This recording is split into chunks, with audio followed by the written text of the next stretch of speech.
Chapter 18. What Must Be Repaired.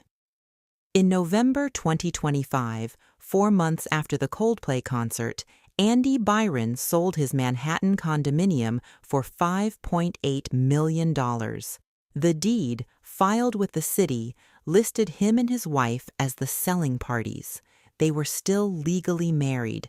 The transaction moved through the courts and the financial system without comment from anyone involved, unaccompanied by any statement, any explanation, or any public acknowledgment of any kind. It is a small fact, almost administrative, but it contains, in miniature, everything this book has been examining. A private financial decision made by two people navigating an aftermath, documented in public records, because all real estate transactions are providing the only glimpse the public record offers into the continued existence of a marriage that the internet had decided was over in July. No drama, no statement, the deed, the signatures, the ongoing legal reality of a marriage that has been the subject of global speculation, manufactured statements, and hundreds of millions of words of commentary, and that has, through all of it, remained entirely itself. This chapter is about what must be repaired, not what can be undone. Much of what this story produced cannot be undone, and this book has not pretended otherwise. But what can be corrected, what can be restored, what can be named and addressed and given the honest accounting it deserves, even now, even at this distance from the moment that started everything, and about what repairing these things requires, not from the people in the story whose private choices are not this book's to dictate, but from us, the audience, the observers, the participants in the culture that produce the response and the narrative and the system this book has been examining throughout. What was revealed? This was never only about 15 seconds. It was about what 15 seconds revealed, not about two specific people, but about the specific mechanisms through which modern culture processes moments of private human failure when they become public. It revealed how quickly we decide. The verdict, affair, guilt, narrative complete, was reached within hours, before any additional information was available, before either person had been identified with certainty, before any context had been offered. The decision preceded the information, and when the information eventually arrived, more complicated, more ambiguous, more distributed in its responsibility than the initial reading, it did not revise the verdict. It was absorbed into it, reinterpreted through it, used to complicate the original judgment without fundamentally changing it. It revealed how the attention economy processes human pain. Grace Springer made nothing from a video that earned the platform's billions of impressions. Astronomer turned a crisis of its own leader's conduct into a branding opportunity. The speaking circuit absorbed a personal catastrophe and converted it into content. The media cycle produced months of engagement from a 15-second clip, and the people who most directly experienced the consequences of what happened on July 16th.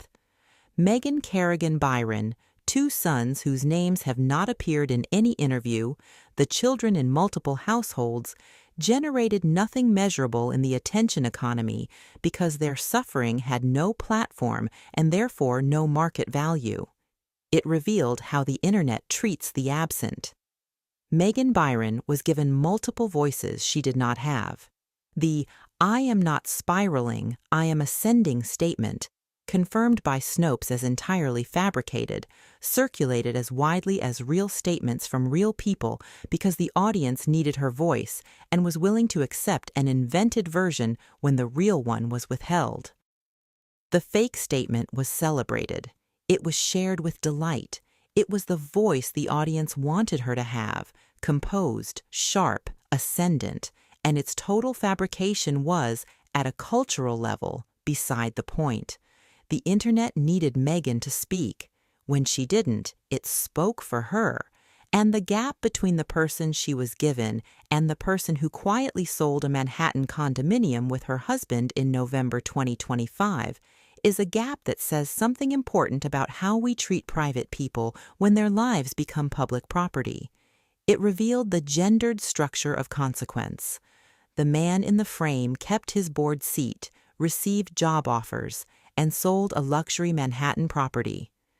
The woman in the frame lost her career and became, permanently, the woman from the Coldplay concert. The woman not in the frame changed her name on Facebook, deleted her account, and navigated an aftermath that was never her story to tell, but was always her life to live.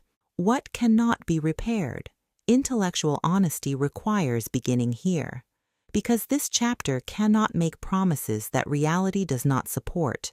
The 15 seconds cannot be unseen. The 300 billion views cannot be unviewed.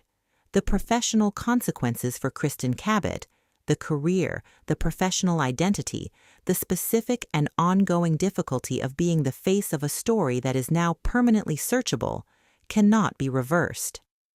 The harm done to her children, who spent months afraid she was going to be killed, cannot be undone.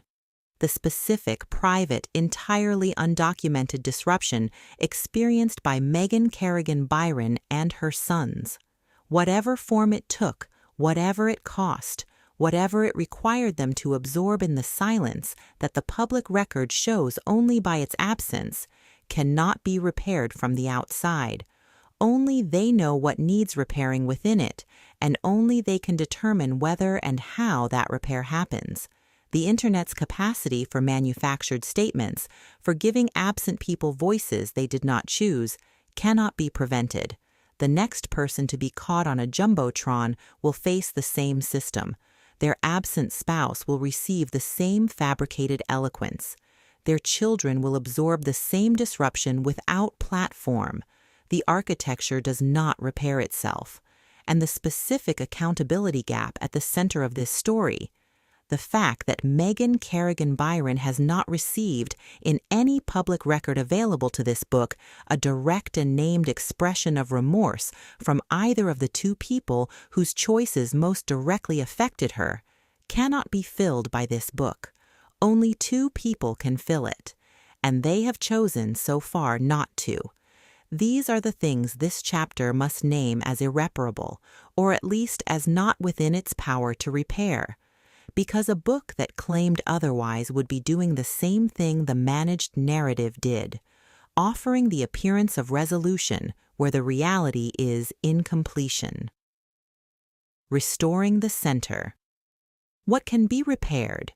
What this book has been attempting to repair across 18 chapters through the accumulation of specific detail and careful argument is the center of the story.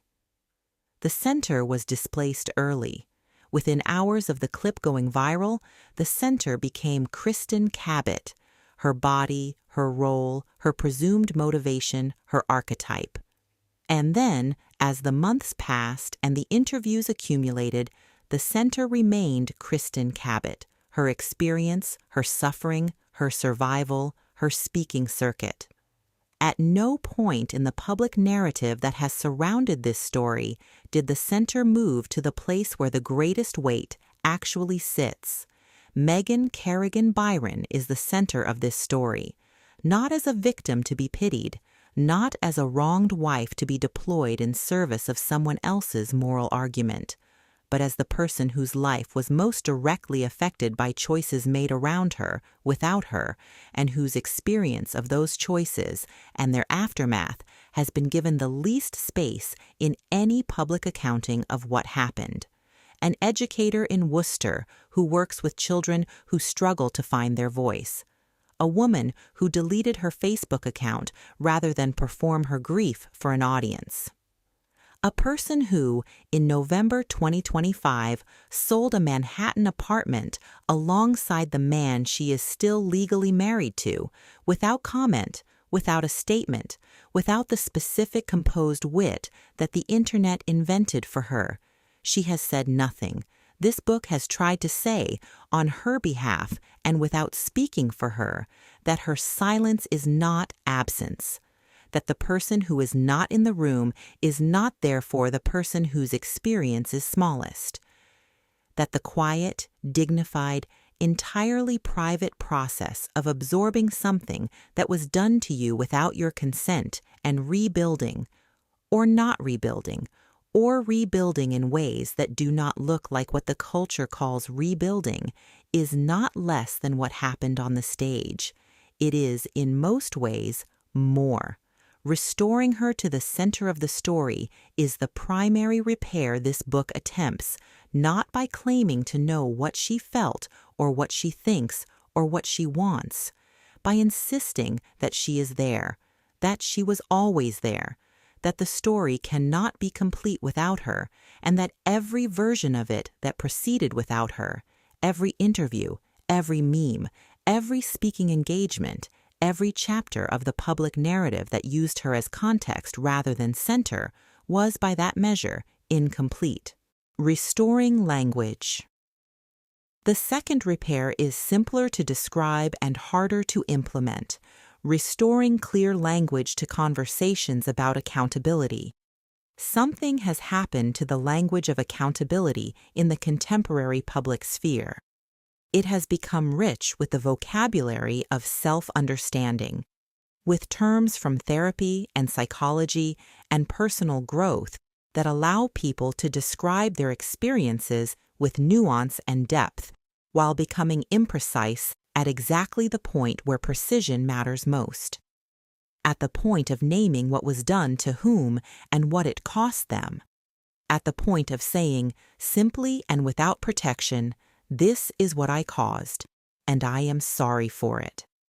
This book has documented, across chapters 12 through 15, the specific mechanisms by which language is used to produce the impression of accountability without its substance, the self-referential framing of regret, the passive constructions that convert choices into circumstances, the careful, legally managed formulations that imply more than they state, the therapeutic vocabulary that contextualizes responsibility rather than naming it. All of it is, in its individual components, legitimate.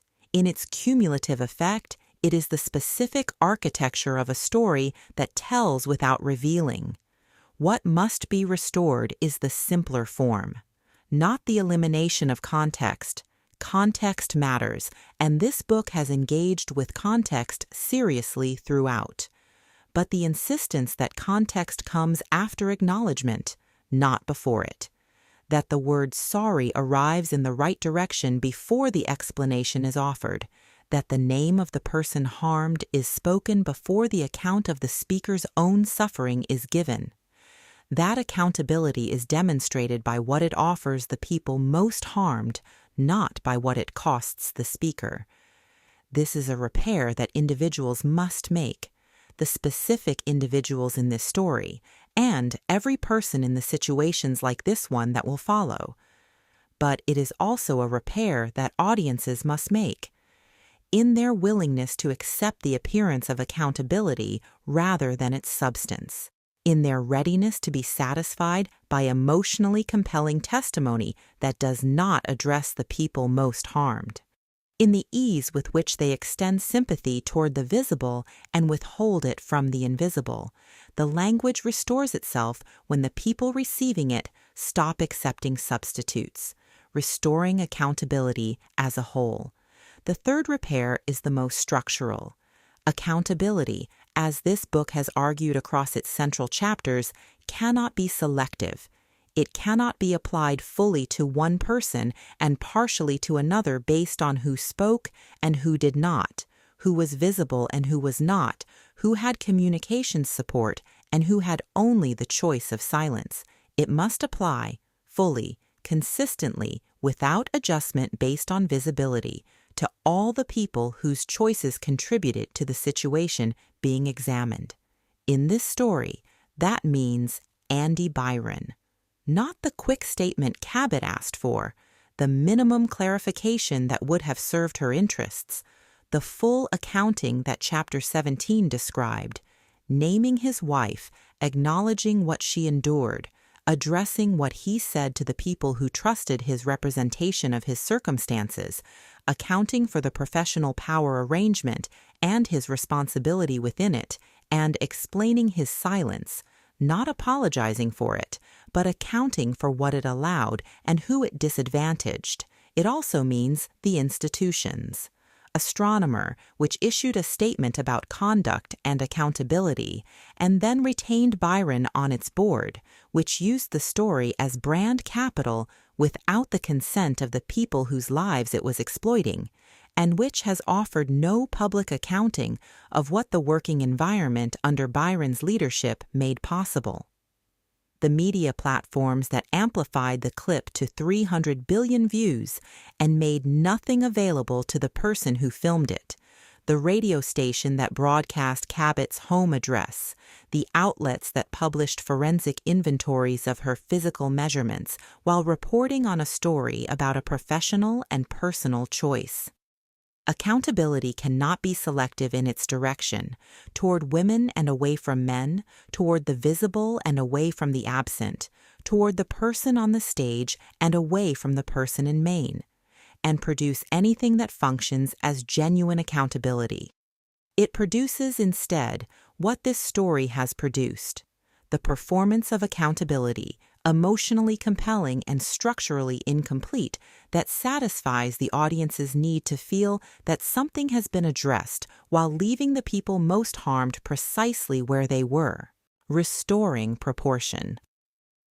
The fourth repair is the one that Chapter 11 addressed in the specific context of the death threats and the harassment, and that deserves restating here in the broader context of the book's argument.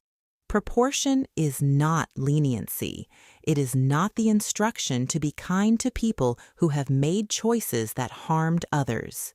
It is the insistence that the response to harm be scaled to the harm, that it serve the people most affected rather than the emotional needs of the responding audience, that it maintain the connection to the original situation rather than expanding into a spectacle that has its own momentum and logic.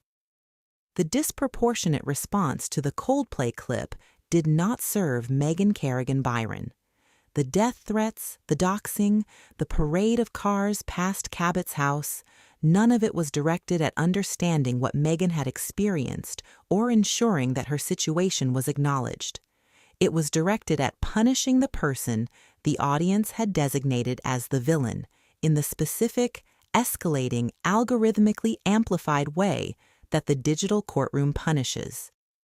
And its excess, the specific, undeniable cruelty of targeting children who were afraid their mother would be killed, produced the counter-narrative of Cabot as victim that crowded out the conversation about the people the response was ostensibly serving. Restoring proportion means insisting, in the face of the culture's preference for intensity, that accountability is quiet, that it does not escalate, that its measure is not the volume of the response, but the degree to which the people most harmed feel seen and addressed. That cruelty in the name of justice is still cruelty, and that its consequences, the redirection of sympathy toward the person being punished, the crowding out of the original harm from the center of the conversation, serve no one who deserved to be served. Restoring humanity without abandoning clarity. The final repair is the most difficult to hold because it requires holding two things that the culture tends to treat as incompatible: humanity, the recognition that no person is only their worst moment. That consequence must exist, but collapse is not the goal. That the person who made choices that harmed others is also a person, with fears and children, and a professional identity, and a sense of self that the 15 seconds and their aftermath have permanently altered. That being morally accountable for what you did does not mean being reduced to what you did.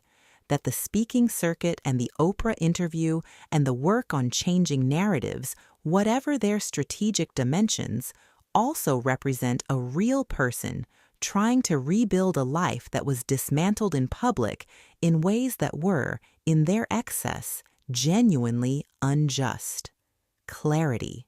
The insistence, maintained across this book without flinching, that humanity does not erase accountability, that the genuine suffering of a person who made choices that harmed others does not reposition them as the primary victim of the story, that the sympathy extended toward visible suffering must not be withheld from invisible suffering simply because the invisible suffering is not on a stage, that the person who has received the most platform is not therefore the person who has suffered the most, that the word sorry still has a direction, and that the story is not complete until it has been spoken in that direction. Holding both simultaneously, the humanity and the clarity, is the specific, difficult, unglamorous work that this book has been attempting throughout. It is the work that genuine accountability requires from the people involved in the story. And it is the work that genuine understanding requires from the people who observed it. What this asks of us. This book has not been only about Kristen Cabot and Andy Byron and Megan Kerrigan Byron. It has been about a story that resonated with 300 billion views because the people watching it recognize something. Not just the specific situation, but the pattern, the familiar shape of a dynamic that many people have lived or feared or known someone who lived it. What that recognition asks of us is not simple. It asks us to resist the pull of the narrative that presents itself most compellingly, the narrative of the visible, the articulate, the person who controls the telling. It asks us to extend empathy toward people who are not in the room, whose silence is not absence, whose story is not smaller simply because it has not been given a platform. It asks us to hold the accountability question, even when the humanitarian response to visible suffering makes that holding feel cruel. It asks us to distinguish between the person who suffers the consequences and the person who carries the deepest cost, recognizing that they are not always the same person. It asks us to ask, of every public narrative of accountability we encounter, who is not in the room? Whose experience is structural rather than centered, whose name has not been spoken, and whether the account being offered would look different if those people were the ones doing the telling. These are not comfortable questions. They are not the questions that the attention economy rewards. They do not generate engagement signals or viral moments or 300 billion views.